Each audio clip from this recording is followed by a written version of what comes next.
Breaking news today. Please subscribe and then check notification box to get all breaking news alerts. President Donald Trump can't catch a break from the bitter, angry never-Trumpers. It has been over a year since he was elected President of the United States of America in a shocking defeat of Democrat candidate Hillary Clinton, and people are still mad about it. Can you believe people have held in this anger for over a year, even though their life has probably not changed one bit? This is madness, right? The angry Democratic and liberal madness continues. This week a man was arrested for trying to cut off the presidential motorcade. The motorcade was returning to Trump's Mar-A-Lago resort when Trump was done golfing with Tiger Woods. While the motorcade was on their way back, they experienced a bit of road rage from a man driving a red van. The driver tried to cut in between vehicles in the motorcade, but that wasn't happening. He was stopped and arrested by local police. The driver, as bitter as he was, then made numerous obscene gestures and screamed multiple expletives. Can you imagine being that angry over who was elected president? Obama was president for 8 years and people didn't flinch or bat an eye. Sure, people criticized him, but most Republicans and critics of Obama carried on with their life because not much changed for them on a daily basis. Well, maybe we could come up with a list of things Obama did that no one liked. I believe that starts with healthcare and allowing men in the women's room, but that's another topic for another day. If the man is angry about Trump being president, then he needs to relax. If he's angry that he was arrested, then he needs to realize what his actions were and why they were wrong. What if the disrespectful man had an explosive in the van? Here's more information directly from BizPac Review. An angry driver tried to cut into President Trump's motorcade and made obscene gestures after being pulled over by police. The scene unfolded Saturday as Trump was returning to Mar-A-Lago Resort in Palm Beach, Florida, after a round of golf. The incident is reminiscent of a similar episode earlier this month when a cyclist stalked Trump's motorcade and flipped the bird at the president.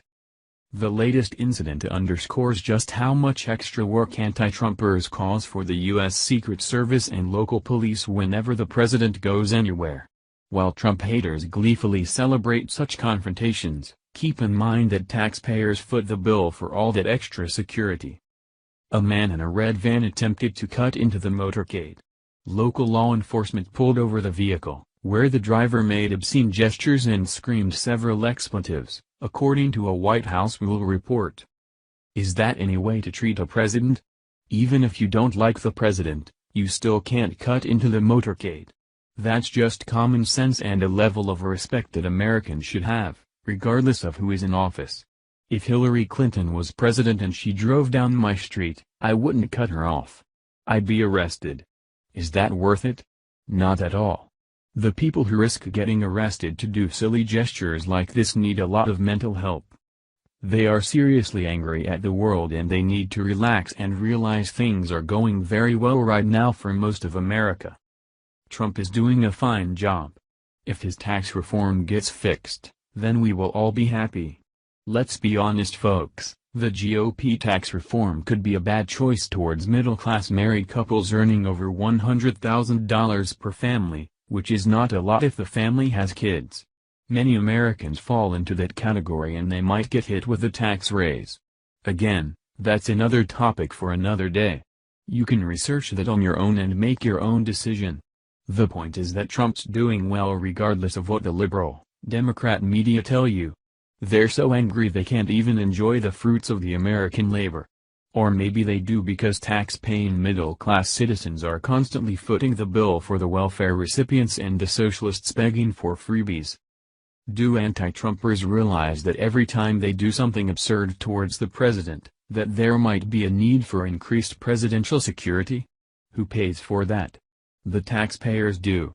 So in theory, every time a never-Trumper pulls an act of stupidity, it could essentially cost taxpayers money. Is that any way to treat your fellow Americans? Do they care? Some of them don't have jobs, so maybe they're not paying taxes anyway. Maybe they should grow up, stop being so angry, and enjoy this wonderful country like the rest of us. Thank you for watching this video. What do you think about this? Share this on Facebook and Twitter along with your comments.